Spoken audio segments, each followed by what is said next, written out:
नमस्कार दोस्तों बात करते हैं पावर स्टार पवन सिंह का ट्रेलर पावर स्टार के बारे में। दोस्तों अगर आप लोग पावर स्टार का फैंस है तो दोस्तों आपके लिए बहुत ही तगड़ा खबर है। दोस्तों पावर स्टार पवन सिंह का ट्रेलर पावर स्टार बहुत ही दिनों से दोस्तों नहीं आ रहा था, जिसके कारण से दोस्तों जितने भी पवन सिंह का फैंस है उनके मन में एक सवाल आ रहा था कि पावर स्टार पवन सिंह का फिल्म पावर स्टार का शूटिंग कब के हो गया है, लेकिन दोस्तों क्यों नहीं आ रहा है। दोस्तों आखिरकार आप सबके डिमांड पे, आप सबके डिमांड पे लेकर इस फिल्म का ट्रेलर को लॉन्च कर दिया गया है। और दोस्तों जैसे ही इस फिल्म को लॉन्च कर दिया था तो दोस्तों इतना ज़्यादा पब्लिक का प्यार मिला कि दोस्तों मैं क्या ही बताऊं।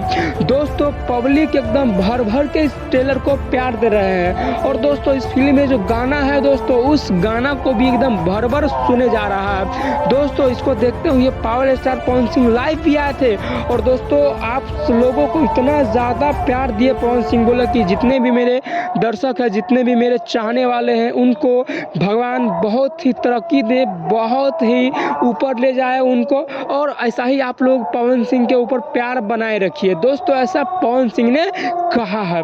दोस्तों ये कोई आम बात नहीं है, क्योंकि दोस्तों हम लोगों के लिए पवन सिंह अगर कुछ बोल रहे हैं और भी दोस्तों अच्छे शब्द बोल रहे हैं तो दोस्तों काफ़ी ज़्यादा ये गर्व की बात है कि एक भोजपुरी सुपरस्टार अपने जनता के लिए भी ऊपर वाले से दुआ कर रहे हैं कि जो लोग हमें प्यार करते हैं उनको भगवान बहुत ही अच्छी खासी उम्र दे, अच्छी खासी जीवन शैली जीने की शक्ति दे, अच्छी खासी उनको पैसा दे ऊपर वाले, और अच्छा खासा उनको मतलब सब कुछ दे।